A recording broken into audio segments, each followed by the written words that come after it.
think about how much access we have to other people online Mhm. and the things that we can just say and or type, mainly is typing, our virtual tongues. What can take place is horrendous. Mhm. And he says this thing about like, yo, it's crazy that humans can tame all of these animals, but yet we can't tame the tongue. How is it that this very small thing amongst the whole body of the human is able to cause so much destruction? Mhm. The tongue truly can become a weapon. And we need to acquire tongues that are of heavenly wisdom, Mhm. which is what he's still talking about in that whole chapter of James 3. Or we can choose to align ourselves with the wisdom of the earth, which he says is demonic. And that's what the tongue can turn in. It could be a vessel for the dark kingdom to really operate through. And so I would say that is super prevalent. Minding our tongues is essential to helping one another flourish and to bring about the way of Jesus Mhm. in our world.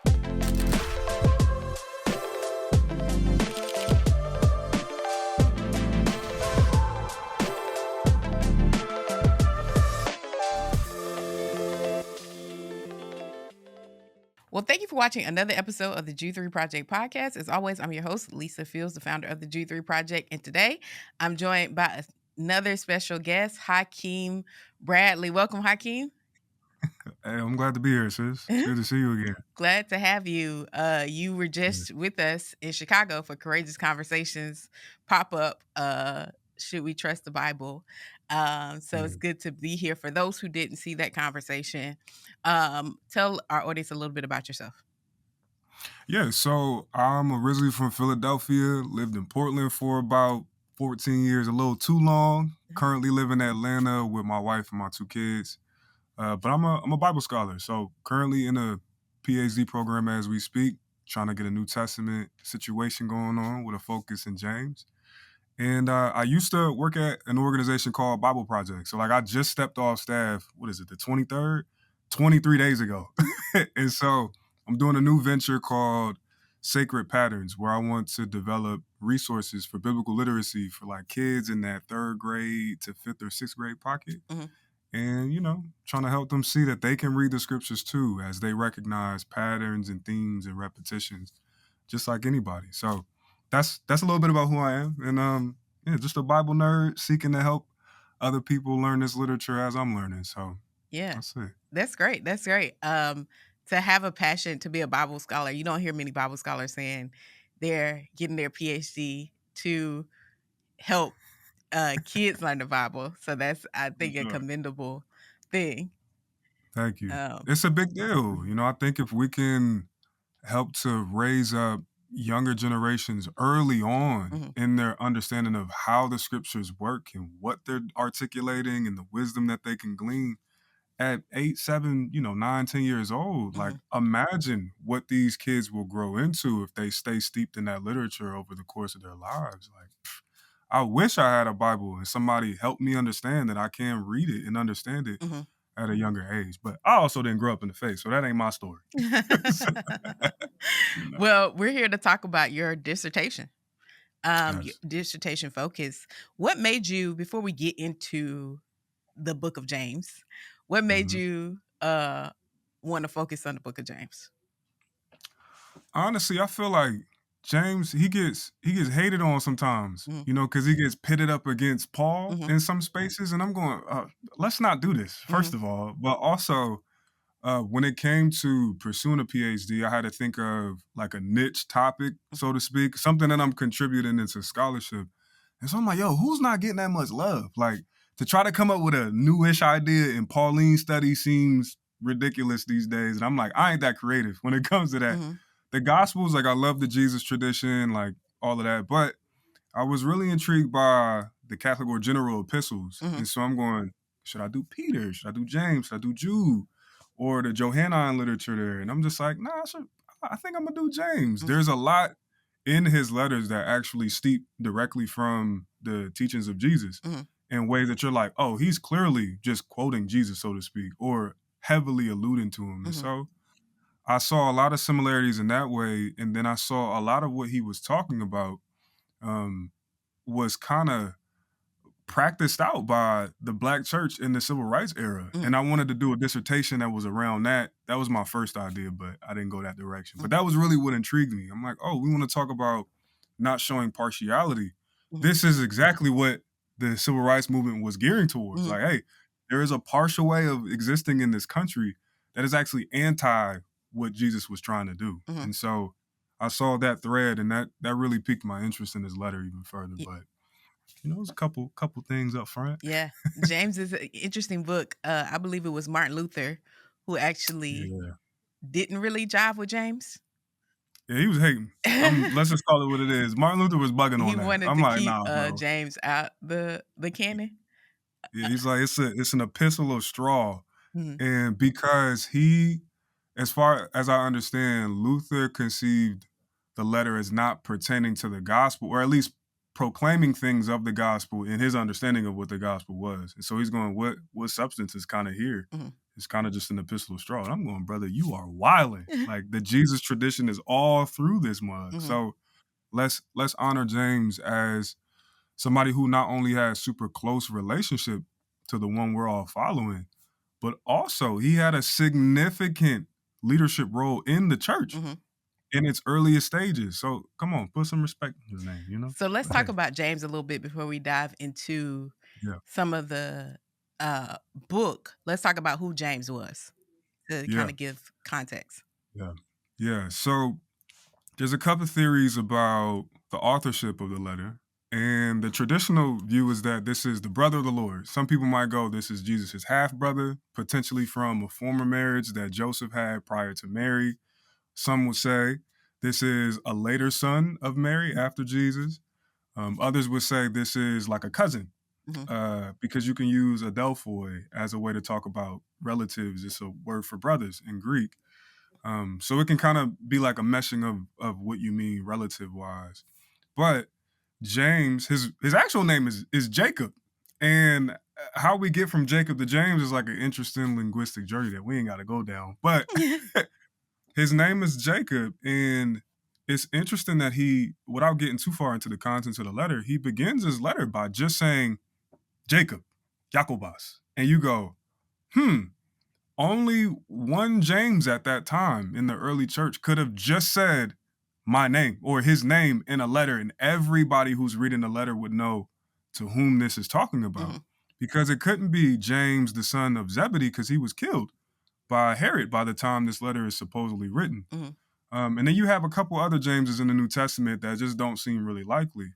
And so the most prominent one is this relative of Jesus, that has the credibility by the time the church is about a decade plus, mhm, maybe 2 decades old. By the time the Jerusalem Council comes along, he has enough credibility just to say his name, and everybody goes, "Yep, we know exactly who this is talking about." But he's also framing himself, at least how I understand it, as a not a patriarchal figure, but like as a new leadership head above amongst the dispersed people that he's writing to, the dispersed Jews. He mhm, says to the 12 tribes in the diaspora. And when is the last time that we read about a figure named Jacob addressing the 12 tribes? It's way back in Genesis mhm, when Jacob summons his sons and he proclaims what's going to take part or take place as the story of the Bible continues. And he's giving blessings here, but he's also saying a couple things about some sons that you're like, that's rough. mhm, But in a way, you have this James who was speaking to the 12 tribes as a way to kind of pull them back underneath the banner of the Messiah, mhm. which happens to be his brother, depending on how you want to take that. So it's a little bit about James and the Jerusalem Council. Like he is the one that says, okay, I heard everything. I heard, Paul and them talk about that. I heard some of the groups from the Pharisees, I believe. And then I think Peter even said a couple things at the council in Acts 15. And then James stands up and he's go, okay, y'all, this is what we ought to do. And everybody's like, you know what? That's a good idea. So for him to have such a prominent role, I think it really does testify of his credibility in the early church. And so to have a letter in the New Testament, it makes sense. It's one of the most Jewish of all things in the New Testament. Yes, The New Testament as a whole is written primarily by Jews, Mhm. if you don't see Luke as a Jew. But you got this whole thing, but it's a window into early Jewish Christianity, so to speak. And so I have a high respect for what he was trying to do back in the day. Mhm. Does all that make sense? I Yeah, just said yeah. a whole No, lot. it Sorry. does. Yeah. Why do people pit James and Paul against each Oh, other? yeah. I think there in some spaces there's a fundamental misunderstanding about what these respective apostles are talking about or apostolic figures are talking about. Um, and it's primarily in James chapter 2, where he talks about the interdependence between faith and works and how that relates to justification. Mhm. And he has this interesting line in verse 24 where he says, uh, you're not justified by faith alone. Mhm. But yet, in many Protestant spaces that have come after the Martin Luther track, he says justification by faith alone. Mhm. But the only time you see the phrase faith alone in the scriptures is actually when James is saying it. So you have Paul who says justification by faith, and then James says, yeah, no, not by faith alone. And so you're going, what is this conception that both are working with? And they're actually addressing two different contexts. And so using similar words is not the issue. It's a misunderstanding of how they are using those similar words or exact same words in different contexts. And so Paul is trying to, at least how I understand it, Paul is trying to showcase Gentiles how they have been brought into the people of Israel in communion. And now they are Jew and Gentile together um, as one new people. And he's saying, yeah, you don't have to become Jewish in order to be ingrained in by the Messiah. Mhm. Whereas James is talking to Jews. Like there's no reference point to Gentiles. I mean, some might say there are Gentiles that would have been in the congregations to which this letter was dispersed out. But really, he doesn't say anything explicit about Gentiles and how they are included in the people. Mhm. He's just addressing, y'all, we have the royal Torah, the law of freedom. Like it is so Jewish Mhm. that it wouldn't make sense for him to talk in the same ways as Paul was talking to a mixed congregation or even a predominantly Gentile congregation. Mhm. He's talking to Jews. And so he's trying to tell them, hey, yeah, you are the covenant people, but don't forget, like it doesn't just stop with agreeance on the fact that God is one or um, uh, uh, uh, merely just belief. It needs to turn into actual action. Whereas Paul wouldn't deny that either. His whole thing is about live this thing out. Mhm. He's not anti good works. That is a misnomer. He's just saying, y'all, you don't have to become Jewish. Mhm. So I'm just hoping I'm making No, sense. There's that so makes much sense. baggage behind As this. I'm thinking about it, I've been reading through the prophets, and the prophets are saying the exact same thing. Yeah. Like, just because you're Jewish doesn't mean God doesn't require Yeah. works from you. Like your Yes. actions matter, even though you're my covenant people. Um, Yes. and so it seems like you said, James is saying essentially giving a similar message to what the prophets are saying. Um, in in in what he's articulating to Jewish people. Absolutely. Yeah. He's given this analogy of you can have living faith or you can have dead faith. Mhm. And dead faith looks like yeah, you can be locked in as far as I can say that I trust Adonai. But if your trust doesn't actually flesh out in what you do, Mhm. then your trust is actually dead. Like it has no vibrancy to it Mhm. because you're actually not living in a trusting way. So he uses two examples and they kind of form like a mirrorism, right? Like a spectrum. You got Abraham, who is the father of the Hebrews Mhm. in the biblical story, um, or at least what will become Israel. And he's like an exemplar. Clearly, Paul uses him too, but for different reasons, Mhm. right? And he's going, remember when Abraham, like our father Abraham, he trusted God and it was counted to him as righteousness. Yes, but don't forget, he had to go through a whole life cycle of trusting God. Mhm. And we saw he had some moments in there where he had a couple blips, right? Immediately after this whole thing about being credited as righteousness, we have the Hagar episode. Mm-hmm. And Abraham and Sarah do horrendous things to Hagar in that space. Mm-hmm. And then after that, though, God says, you know what? We're now going to institute circumcision. We're going to do a couple things to rectify what was going on. And then after that, it's still a sequence of, are you going to trust me? It's when the three visitors come in Genesis 18.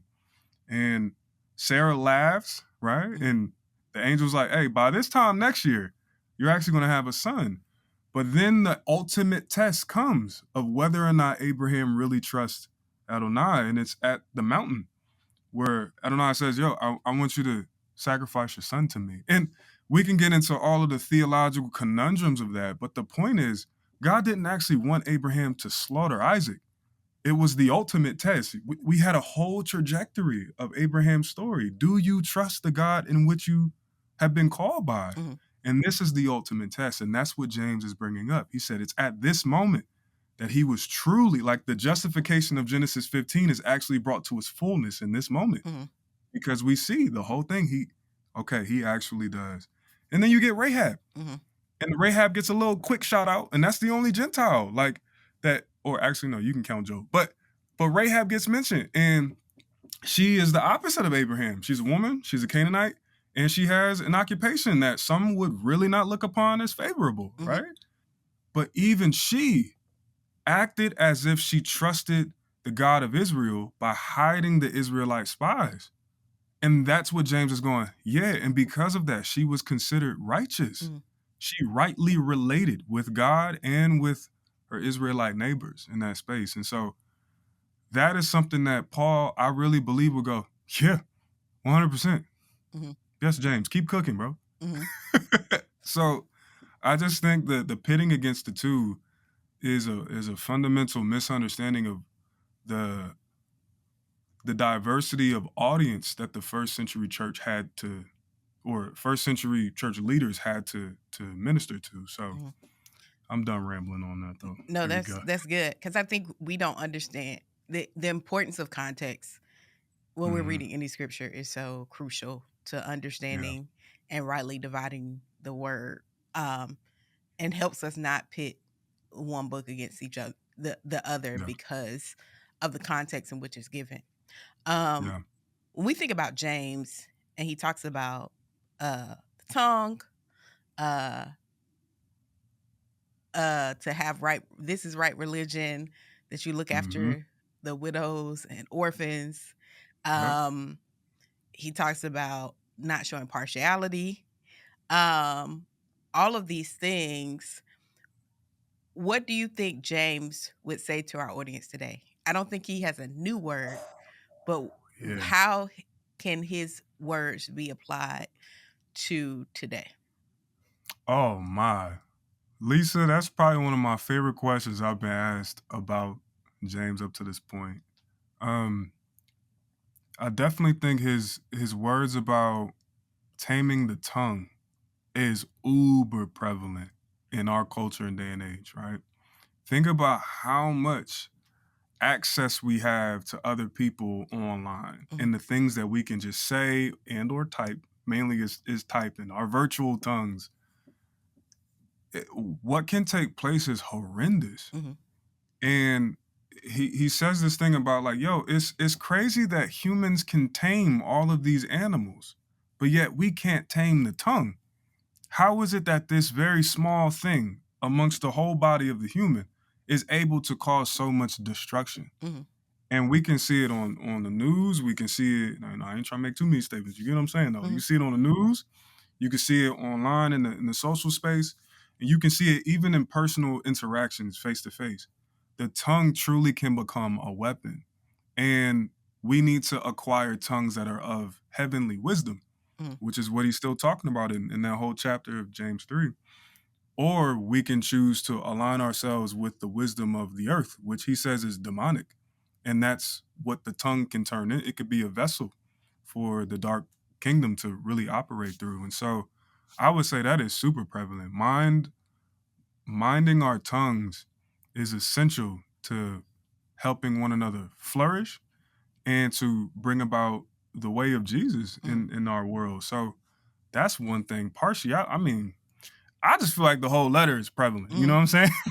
Yeah. But I would say the tongue is probably one of the most explicit that I would say is really Yeah, I I really good I for love how you talked about, the ways in which we use our tongue that's demonic and destructive, because hmm there's a lot of talk about demonic activity in this world, Yeah, and yeah, usually we go to straight to witches, we go straight to, like, casting spells, which all those things are yeah. real, or different kinds of spirituality we jump to, and we don't realize the ways in which we use our tongues to gossip, slander is Mm, also a form of demonic. It's just you're absolutely. following the devil, and Yes. his ways. And so sometimes Yeah. we make it so mystical and spooky that we don't realize that we're operating in ways that actually um, show that we're following demonic influence.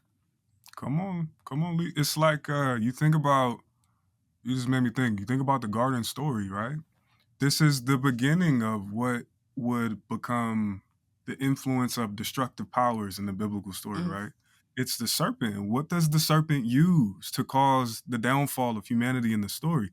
Its tongue. mhm, And I'm like, oh, so when Jesus later says that the weapons basically of the evil one is to lie and deceive, mhm, to cause destruction, and to do yeah, to use our tongues in a similar manner is to align ourselves with the way of the snake. mhm, And if I'm reading the story right, that's not a good thing. So we should probably be really aware of how we talk, because the tongue can be in alignment with the way of the snake, or it can be in alignment with the way of God, because God also uses his proverbial tongue to bring about life and to bring about flourishing, to bring about peace, to bring about joy and love. But also, God can use his tongue to bring upon judgment. mhm, And I'm not saying that there isn't a space to, speak against things that are wrong.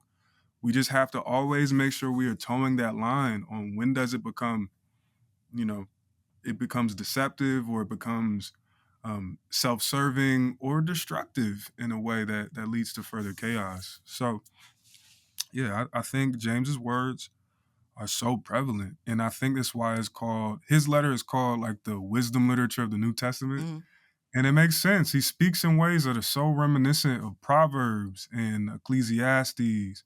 And even if you get into some Second Temple Jewish texts like the Wisdom of Ben Sira, he has a lot of influence from that. mhm, But as I said earlier, his influence really comes from the master, from Jesus. mhm. So, you know, What what is the hardest text do you think to interpret in James? ooh.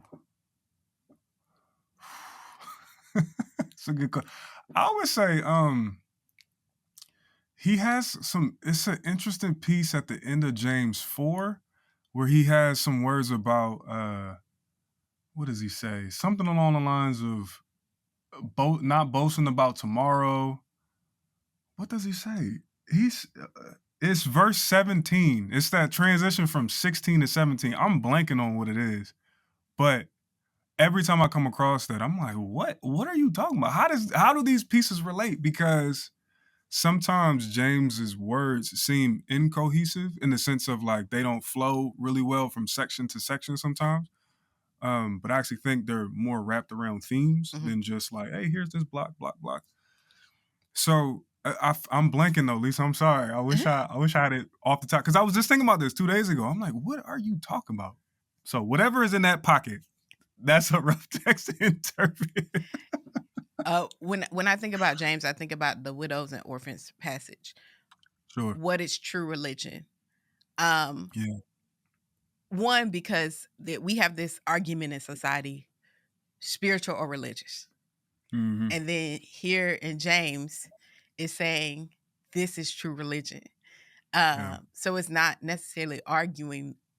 It's people sometimes use that verse to make an argument against this spiritual and religious dichotomy.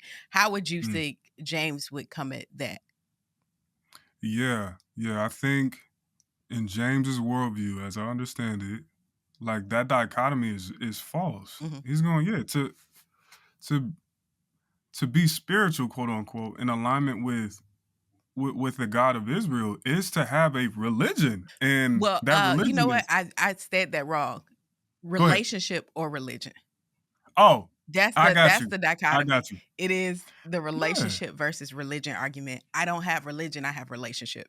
Is the Yes. thing. Yes. I misstated that. No, you good. You good. Even in that, like I still think he would go, this is a false dichotomy because to care for the poor, as he's talking about, right, which is branched out as the widow and the orphan, and throughout his letter, he's talking about caring for the poor.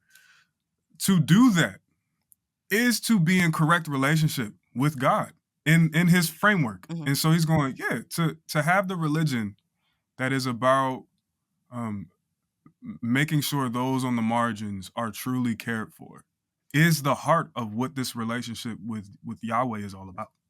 Because it's not just about conforming to a way of life that just statures us up as pious before God.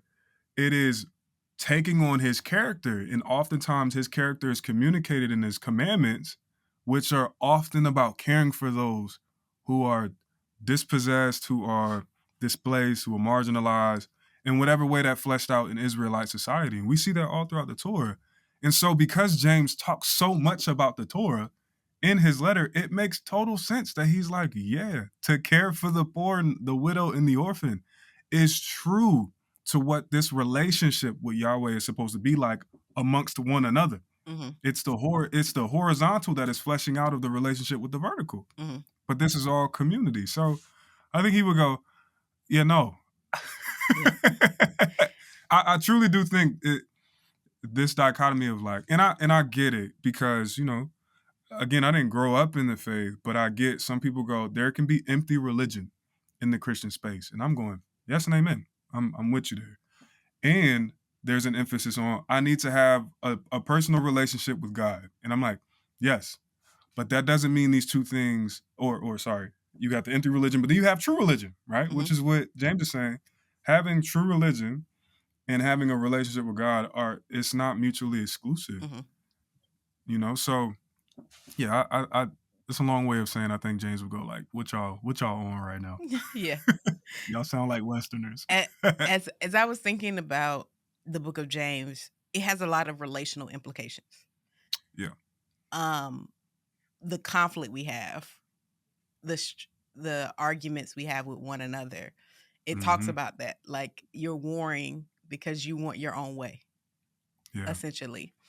Yeah. Um, talk about that, and then how James talks about, like, how we not hurt one another, but then he Mm. talks about how we help one another heal by confessing our faults one to another. Yeah. And so he's like, this is how you not cause harm, not just your tongue, showing partiality, caring for the least of these, but then in your interpersonal relationships, make sure you're not letting your selfishness and your own desires um destroy and tear at the very relationships that you want to have.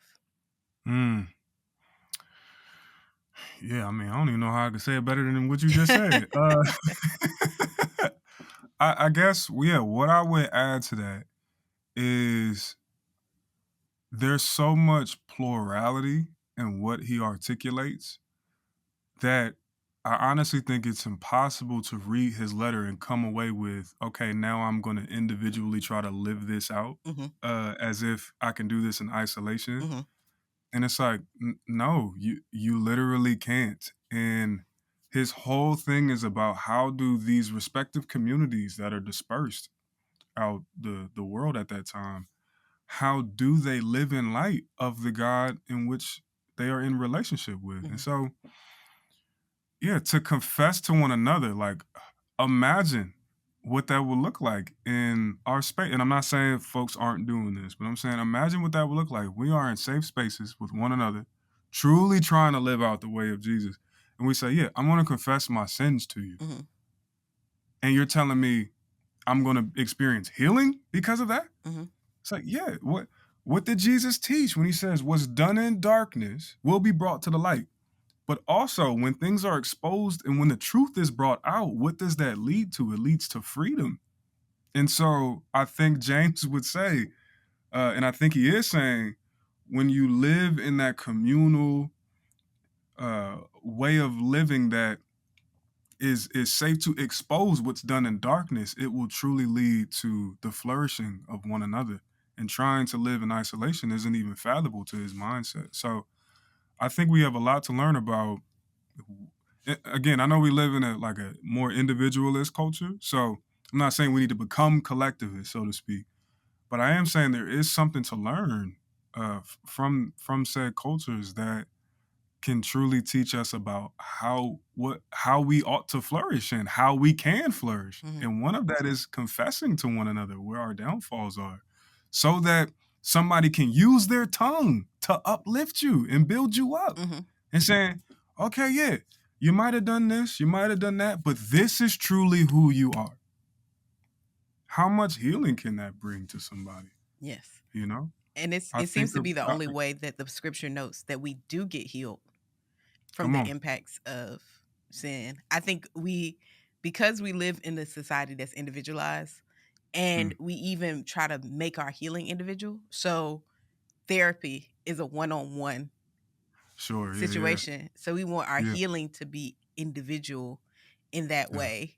Um that's how, cuz we feel the safest when we can pay somebody that is a they are it's A little illegal bit for them removed. to share our Yeah. business. So we have some kind of control over our business, cuz if they share our business, they lose their license.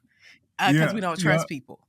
And yeah, so yeah. we only see healing in one space, but God is like, Mm, yes, you can share your things with a therapist that can be helpful, but yeah. He's rigged our lives for a community, um, over for us to be healed over time. My dad says confession, Mm, to confessing to God brings forgiveness of sin. Confession to people mm, brings healing.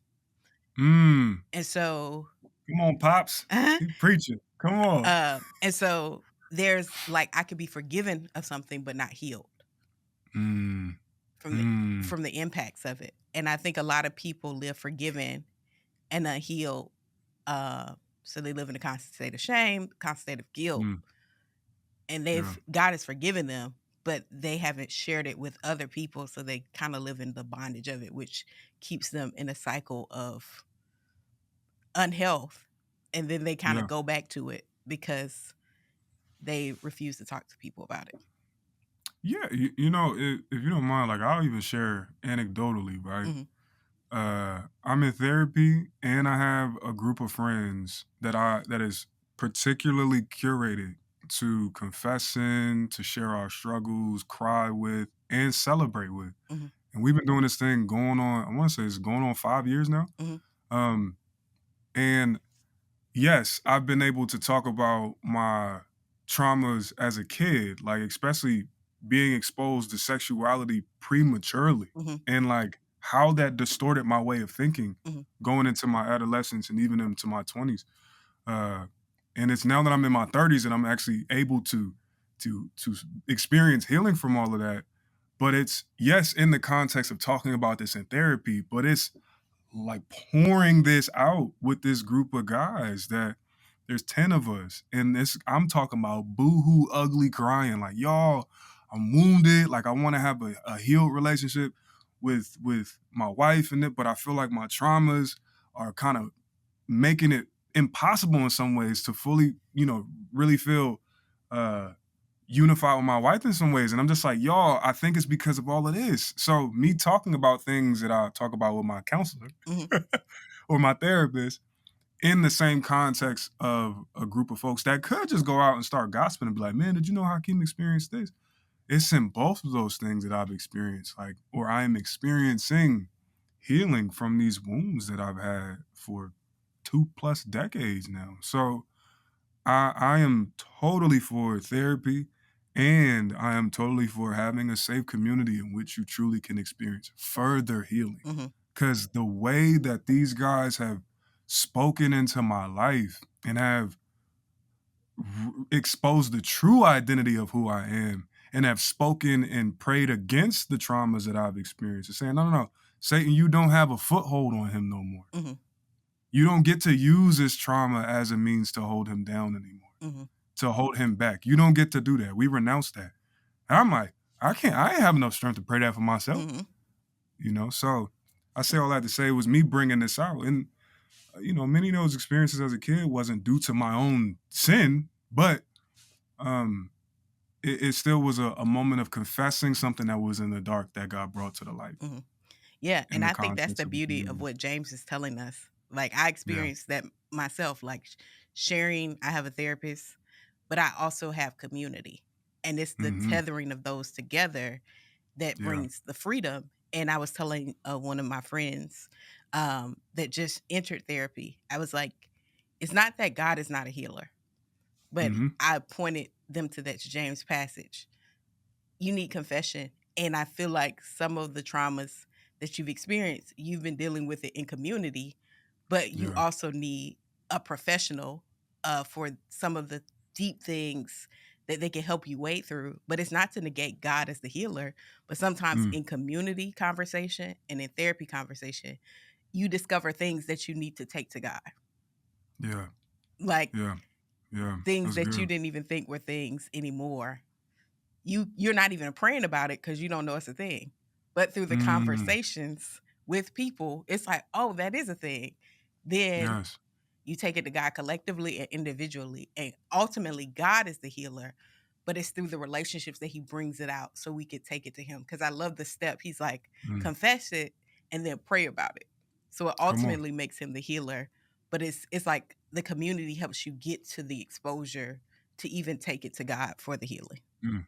100%. Yeah. We all got them blind spots, Yeah. but other people can cover our peripherals where we can't see. And they say, "Oh, you're hurt." That's what you're communicating in this moment. You go, "You know what? I am hurt." So, yeah. So I love that I James gives agree. us a framework for that because I think it's so crucial, especially Mm. in our individualized society today. Yeah. When we think about, you know, James, is there any other parts that you think? I think about partiality Mm. um, before we walk out of James. Uh, Yeah. Yeah. the fact in which we could be partial to others and we can show preferential treatment to Oh, yeah. celebrities, Oh, to yeah. people. I think about even in churches, like if a celebrity becomes a Christian, they kind of get to skip the line. Come on. Say that. If somebody of an influencer becomes a Christian, they get to skip the line, and they could be Yeah. on the conference flyer. But if it was an average Joe coming to Mm. faith, they would take Yeah. them through a whole discipleship process. It'd be years before they Yeah. put them on stage. But because we have this idea that if an influencer gets saved, they save the masses. Like it's a quick Mm. key to get the masses saved. Uh, if a regular person Yeah. gets saved, they might help one or two people, but we got to put Right. our Right. our time into the influencer. And I think that Yeah. happens. I think even more in our culture as we're seeing like Mm. podcasters arise. Anybody with influence that talks about Jesus get Mm. thrust to the forefront, and they haven't been processed. Without that process, sometimes they say things on the mic that other Christians be like, "Oh no, don't represent us like that." Yo, yeah. That's a bad. That's like you didn't say that Yeah. right, but it's Yeah, because we yeah, yeah. push people to the front of the line because they have influence, Yeah. and that speaks to the James passage, Mhm. the partiality. But it Mhm. also talks about how we treat the poor because it's just not influences. We do rich people the same way because they can Yeah. give. Yeah. So Yeah. Now there's you a whole talking. bunch of Come on. ways, and I've done it myself. It's Yeah. like I Yeah. can see it. It's like, oh, I want to connect with them because there's a Yeah. utility there, right? Yeah. Yeah. And so how Yeah. do we fight against that?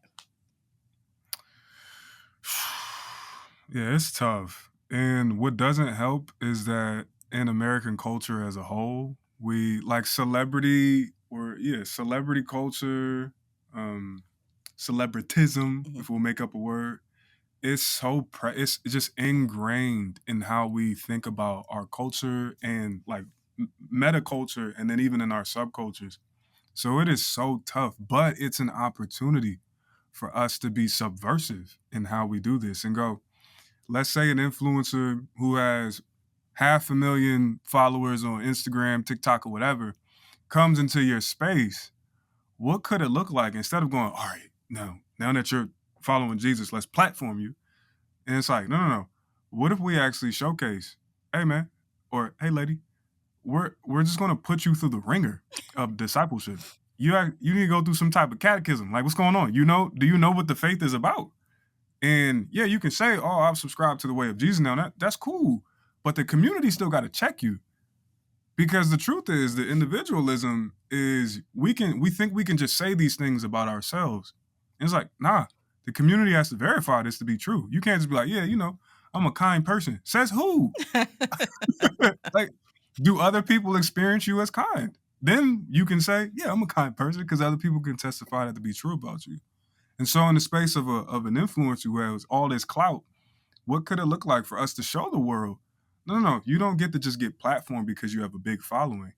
Everybody has to go through the ringer and going, how do you learn to how do you learn to pray? How do you learn to be generous? How do you learn to be hospitable in the context of the Jesus community in this local space? And then if a day comes where you have a maturation process, cool. Yeah, let's figure out how your platform could be used to do X, Y, and Z.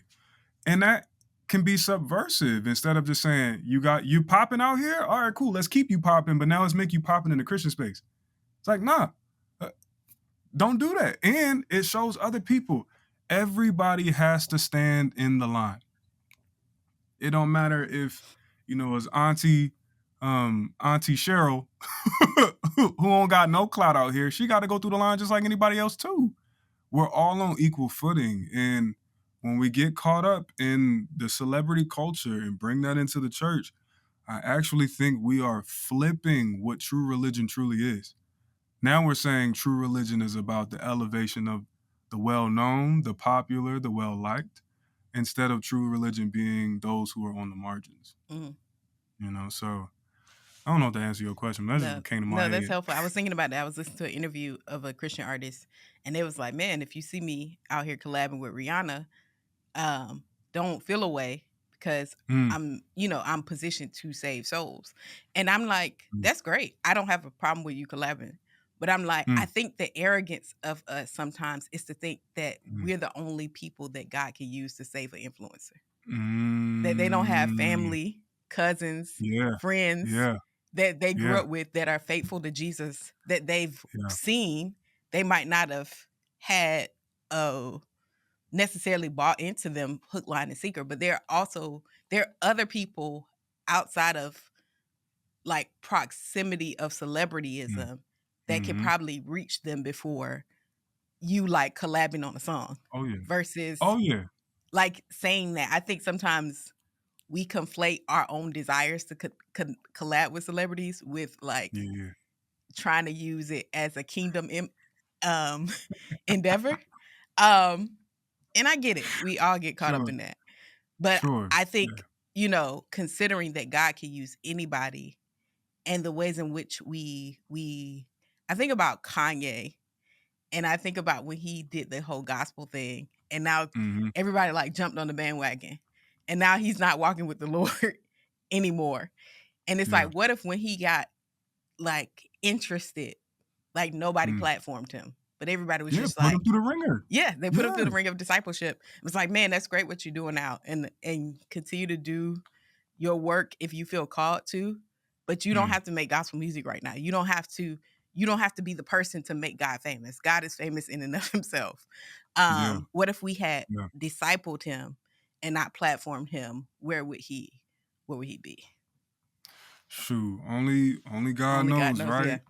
But it's true. Like, if we can just slow down and say, when you want to join the family, you gotta learn who this family is and what this family is about before we can just go out here and do X, Y, and Z. And again, I'm not hating on nobody. I'm not saying we should never have anybody say anything publicly about Jesus just because they got a big platform.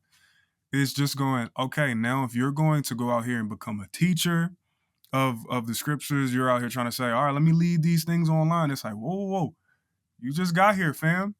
Are you Are you equipped? Because James says teachers will have a harsher judgment. So do you want that smoke from God?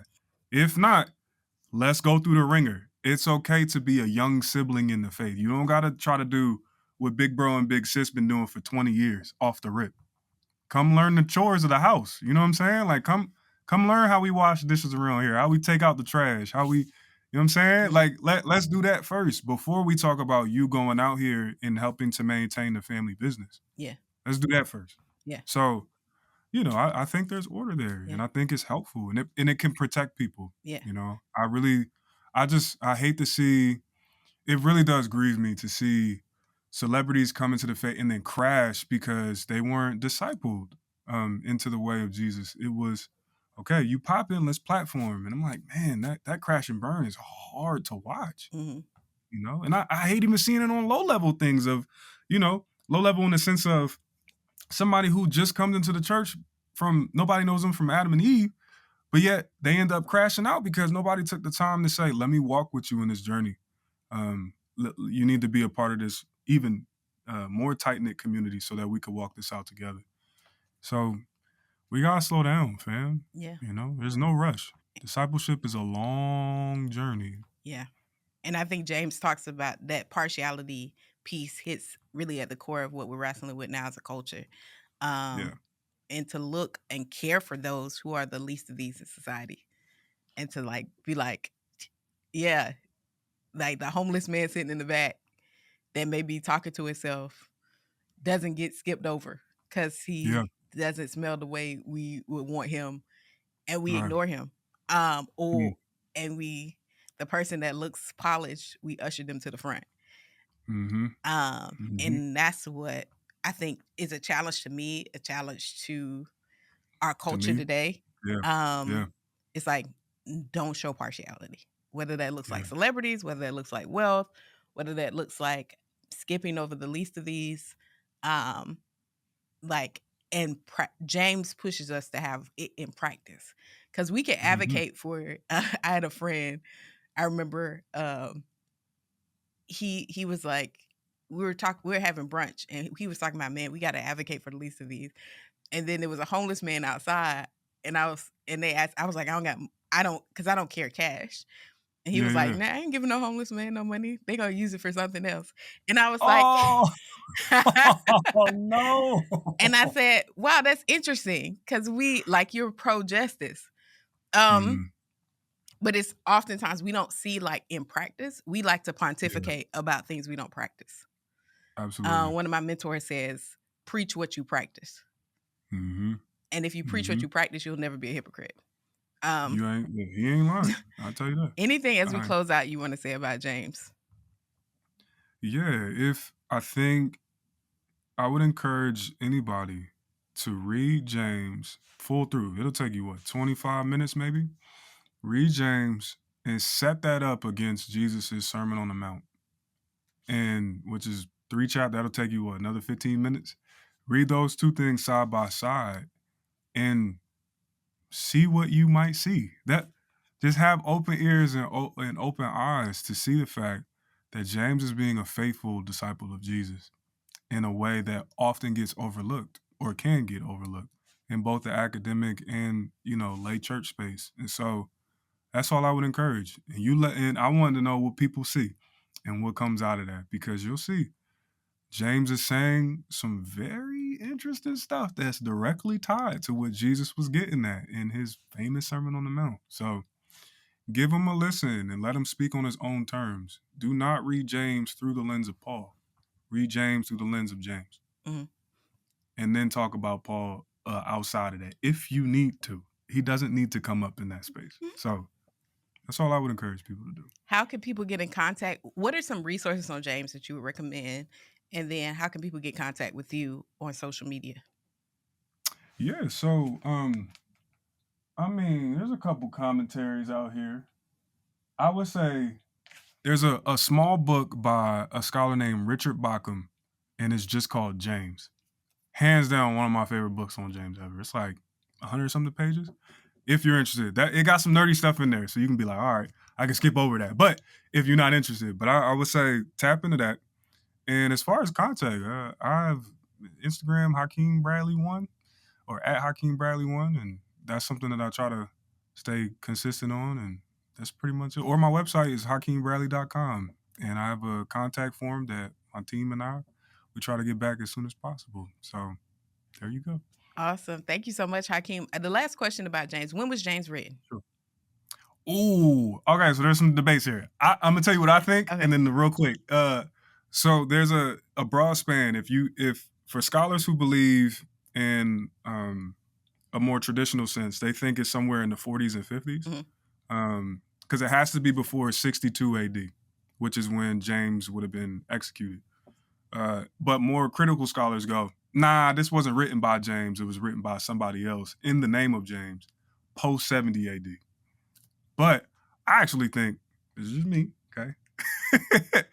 I actually think James might be the earliest letter in the New Testament because it doesn't address anything about Gentile inclusion, which seems to be pre Jerusalem Council. Mhm. So I think it might be mid 40s. That's my guess. And it has a couple similarities between what James says in. There's a couple key words that he says in his speech in Acts 15, and also in his letter that have some continuity. So I think it's before, but that's just me. I might change my mind. Well, thank you so much for joining us. This has been a rich conversation. Thank y'all for tuning in to another episode of the Jude 3 Project podcast. Again, you can watch all our past episodes on our YouTube channel, or listen wherever you stream your favorite podcast. Remember, my book, When Faith Disappoints, is available wherever books are sold, and we cannot do what we do without generous support from you who watch us and listen. So consider being a monthly partner, a one-time giver. Go to jude3project.org, hit that donate tab. There's address if you want to mail in gift, or you could give online. All of our curriculums, online courses, all the things are on the website, jude3project.org. And until next time, grace and peace, and God bless.